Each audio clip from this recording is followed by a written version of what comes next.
Hello, Jen here with a layout for the Spiegel Mom Scraps design team. Well, I guess actually it isn't technically a layout. I am going to be doing the cover for my 2022 December daily. If you followed along last year as I did my unboxing with all of my supplies for this December daily and put some of my page kits together and then did some of the pages, you might remember that I wasn't super fond of this kind of brown cover with the little picture window. I picked the album up because it was on clearance. It was a really good price, and I've never done a December daily in this size before, so I thought it would be really fun to kind of change things up a little bit. I like doing that with my December dailies.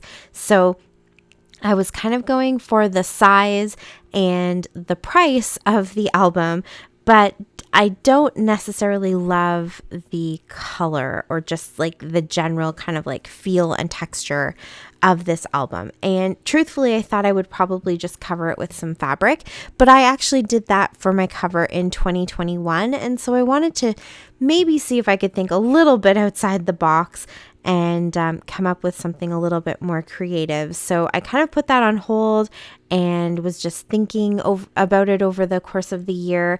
And then along came 2023 and the super hot trend right now in home decor and DIYs and, all that kind of fun stuff is gingerbread. And so I thought, here we go. This is it. This is what it was meant to be. It's the right brown color for gingerbread. And so that is what I'm doing. I'm going to turn this into kind of a little gingerbread window.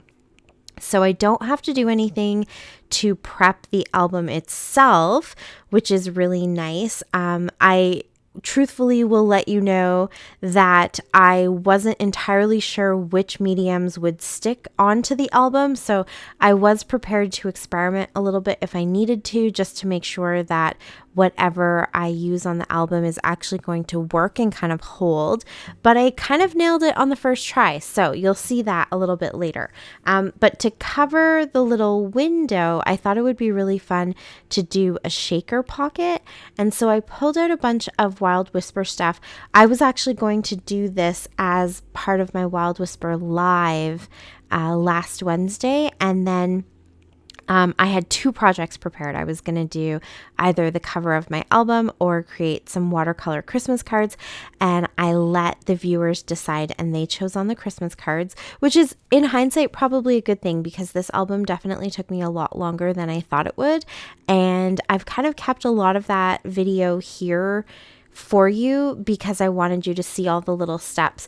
There was a lot of drying process in between, so I think you'll see a change of clothing at one point, and so obviously, in between all of the steps of kind of gluing things down and having paint and stuff on the album, there has to be some drying time, so it did take a lot longer than I anticipated. So probably good for the live that they chose the watercolor cards, which are coming out this week, so you'll be able to see those too. But that's why I had a lot of Wild Whisper stuff already out, and so I figured I'd just go ahead and use those supplies to create my little scene inside that shaker pocket. So the first page you saw is from their it's like an outdoor camping collection that they have, and it's just black and white with these cute little log cabins, but I thought that they might be fun to kind of paint and turn them into gingerbread houses. So I painted them with some brown watercolors. The Wild Whisper paper has a bit of a glossy texture to it, so it's actually really nice to work with watercolors. It absorbs, but then doesn't completely absorb, so you still have a little bit of time to kind of move water around, move color around, and let it blend a little bit. And so I just painted 3 of those little houses, then let them sit to dry, cut out a couple other houses from their Moving On Up collection, which is a brand new collection that's only been out for the fall. And I just really liked that the houses were actually in kind of the greens and reds. So like a mint green and a teal, and then a red and more like a burgundy pink. So kind of those more modern but fun Christmassy colors. That was just a total fluke. And so I thought I would cut out a couple of those just to add a little pop of color to my window. And yeah, so once my little houses were dry, I went ahead and used a paint pen just to create my little snow and sort of those white features that go onto a gingerbread house. I didn't add too much because I knew that this was going to get covered up a little bit. I want to turn it into a shaker pocket. And so there's going to be a lot going on in that window, but just enough of those little details that you can kind of see that they are maybe gingerbread.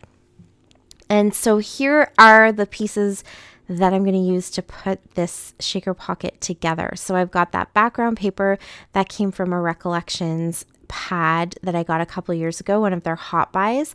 And then I have these die cuts. They were cut from a manual die cutting machine probably like 10 years ago, and I've never used them.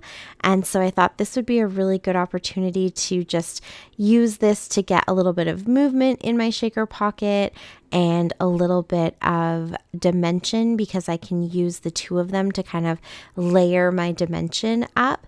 And so, yeah, it's kind of nice to actually get that used as well. So basically I just plopped that down onto the background. I removed a couple of the trees just so that I could fit these houses in. And then I figured if I kind of pulled those trees off, I could come back and add them in and make little clusters of trees. And again, go for some dimension that way too. So I'm just going to stick my houses down where I think they might look cute. Not entirely following the shape of the hill with the trees. And I know that the scale is off just a little bit. The trees don't quite match the scale of the houses, but that's okay, because this is really just to kind of give the impression and make something just a little bit fun and different that I've never done before. So I'm not going to worry too much about scale. So I've got that background one done. I did try to pick some of the bigger houses just so that they stood out a little bit better in behind. And then now I can stick that down into that little slot, just because I want to make sure that I get the rest of the measurements properly kind of set up. Like this little house that was hidden, it was too hidden. And so having the paper in the slot or in that little window definitely helped me to kind of stick these down properly. So I'm just playing and eyeballing it. There wasn't really any rhyme or reason to what I wanted to do. I just thought I might as well go for it and experiment. And so here you can see I'm going to pull out a little bit of foam tape and just do teeny tiny little squares that I can put behind some of those trees and create a fun little background. I think the main reason that it took me as long as it did was because I wasn't working off of any kind of inspiration. I probably could have looked things up and looked up some of those more kind of fun dimensional shaker pockets that people do and gotten tips and stuff there. But I was just sort of winging it and just playing around with those supplies. I was determined once I had pulled those supplies out, I was determined that those were the ones that I was going to use. And so I just wanted to stretch them as much as possible. So taking these little trees that I ripped out and kind of building up some layers just, to add that bit of dimension. And I thought too, like these are places where some of the sequins might kind of get caught and then it holds it in place. So even when the shaker pocket is standing up, all the sequins aren't going to fall directly down to the bottom and get lost. You'll still kind of see a few of them where they've gotten caught in all the different layers. So now I'm going to do my next layer and I'm popping this one up quite a bit. I think if I were to do this again, I wouldn't have added the second layer. The one problem is that I was kind of thinking of like just filling up that window, but by adding the second layer of foam, which you'll see me do in a second, it brought it too close to the acetate that was covering the window. And so the sequins don't fully kind of shake right in the very front. And I wish that I had maybe thought about that. I was more just kind of working in the moment. And I knew it was a shaker pocket, so I hadn't kind of forgotten that I was going to be filling this up. But for whatever reason, I didn't anticipate how close this particular layer was going to sit in front of that acetate window. So probably I would only do one layer. Here you can see I'm building it up. The second layer isn't as thick. For the first layer, I was using Spiegel Mom Scraps, big thick foam that you can get, the Big Mama foam roll. And then this is just a more flat roll. I just wanted it bumped up, I guess, slightly higher than what it was with the one layer. So I did have the forethought to completely cover this so that the sequins didn't fall right in behind that white kind of hill. They'll only fall now behind the trees. So at least I was thinking that far ahead, or else I would have probably lost a lot of the sequins. So I completely filled that white hill up so that they wouldn't fall. But again, I think it might be just a little bit too thick, and I would have liked it not to touch the acetate quite as much. It doesn't touch it. It's not flush with it, but it's almost flush with it. But it does look really cool, and you should see the shadows that it creates, which is really fun. So now that I have that down, I need to go ahead and figure out where I want to put my other little houses. So that one I popped up with some foam, just one layer, so it sits behind the hill and, but above the layer, the first base layer that's down there. And now this house too, I'm actually popping it up with 2 layers. So it's basically going to be flush with that hill that I created. And just gonna pop some of those trees out too and kind of stick that down in the space, in the gap, I guess, between those back houses and this hill. And then the other 3 little houses, I'm actually going to just glue down flush, and they can sit in the foreground. And they're kind of the smaller houses anyways, so they don't cover too much. But I kind of like it. I think it's really cute. It doesn't necessarily look like a street in a city. It kind of is like a street in my town that I grew up in, where, there was only 600 people. So our houses were just kind of all over with lots of space and land in between them. So once I got all of my houses down, now you can see I had to go in and glue down that pocket. It's sewn really nicely on 3 of the edges. And I was wondering if I could turn it into some sort of pocket to put some hidden journaling or that type of thing. But I realized the safest bet was going to be to actually glue that top fold or that top opening, just glue it straight down all the way. So on the side that you touch, it's almost like a waxy canvas, but inside the pocket, it's actually lined with paper. And so it adhered really, really well with just some of that tacky glue.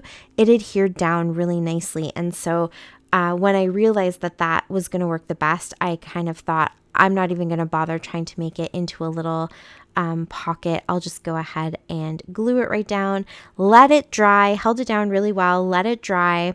And then now I can fill up my pocket with sequins. And I went crazy with them. I pulled out all the sequins I have from Spiegel Mom Scraps that were in any way winter or Christmas themed. So I have holidays and joyful and hustle bustle. And what else do I have there? There's Winter Charm, Cranberry Bliss, and Frosty Mornings. Those are the ones that I used. Some of them have little snowflake sequins in them and all kinds of reds and greens. Not like really dark true reds and greens, but some cranberry, obviously from the Cranberry Bliss, and mints and some blues and that type of thing. So just a whole bunch of it, really, really pretty. And then I also topped it up with some of that fake snow that you can get at Dollar Tree. And so I glued with the tacky glue and also some dry adhesive. I glued down my window, my acetate window. Then I let it dry really, really well before I tried to shake it. And then you saw me there just kind of shake it. I really moved everything around and got all that sequins into all of the little nooks and crannies that I could possibly get it into. And it just looks like a really pretty frosty morning. And depending on how you move it around, you might see more of one house or another house, but you definitely can see all of them in there and see all the snow and the pretty colors of the sequins. So I absolutely love how that turned out. So once that was all done and I knew that my window was nice and dry, I wanted to use some of this fake, what is it? Fake snow, is that what we're going to call it? You know, the sheets of fake snow that you can get, that you can put under your village, that kind of thing. That's what this is. And this is actually from my village. And it was just a piece that was starting to get kind of thin. And I'd cut it up a little bit and ripped it. And, you know, as I'm kind of making my village and putting this where I need to have some coverage. And so I had this little piece that was left over that I didn't use this year. And I thought, I'm going to go ahead and see if I can use this to frame my window.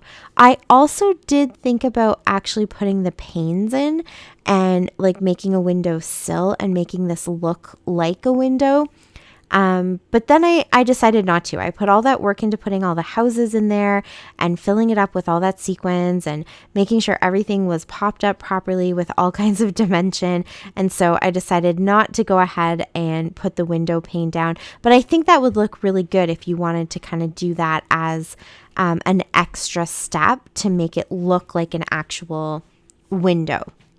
So I just went ahead and I took that what are we going to call it? Fake snow fluff and glued it down, and now it's got to dry. I kept having to go back and kind of stick it down because this is tacky glue, and so it does get sticky as it's drying. And occasionally a little piece would pop up, and so I'd go back and kind of rub it down. And I wasn't fully expecting it to go clear as it dried the way that it does on paper and things like that, but I wasn't quite sure. So part of me had planned that if it didn't fully dry and you could still see it, that I would find a way to kind of cover that up. So I kind of had that in the back of my mind too, that at some point I might need to add some decor around that windowsill.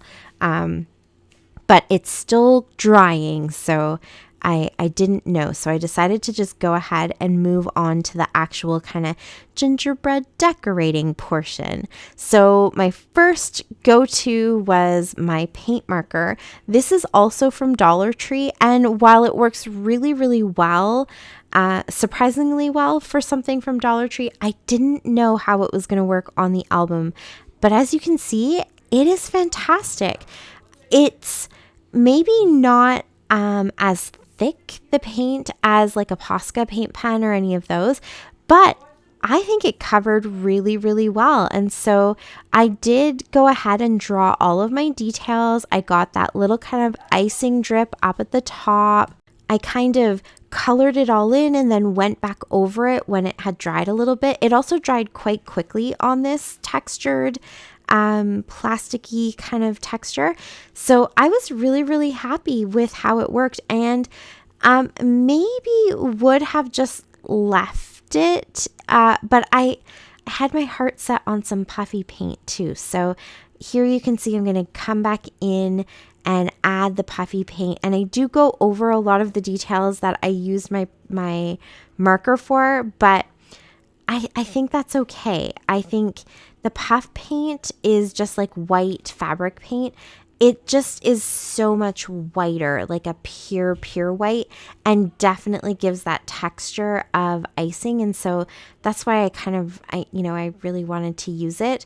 But I'm happy that that paint pen worked on this texture. So when I see them at the store again, I definitely plan to grab a couple of them just to have in my stash, because I've only ever used them on paper before, and I was pretty impressed with how they worked on the paper, but knowing that they actually work well on other mediums too, I'm happy with that. So yeah, I blew through that. I sped that up quite a bit because you had already seen me draw the details, so you didn't need to see me trace it all with the puff paint. And you definitely didn't need to see how many times I stick my fingers in that puff paint, because I was not patient enough to let it dry while I put these extra little details on. So I went through my stash trying to figure out if I had little gumdrop images or anything that I could use to kind of look like candies to decorate and cover up some of that glue that wasn't fully drying. And I found these cute little peppermint candy washi tapes that I have. I actually think they also came from Walmart, from Michael's, in those big rolls that I don't know if they still sell them, because I can honestly tell you, I haven't been in a Michael's in a really long time, but remember they used to sell like a big pack of, 10 washies or 20 washies that went with whatever their collections were for that season. I think this was maybe not a pack quite that big, but that kind of a collection. And so I used those to decorate my album, and I think it's so cute. I absolutely love how this turned out, especially now that it's dry and I can touch it, and it is so pretty. I'm super, super happy with it. And thank you guys so much for watching. I really appreciate it. Please click on all the links down below to visit Spiegel Mom Scraps. Use my discount code JEN15 to save some money on your next purchase. And until next time, happy scrapping. Bye.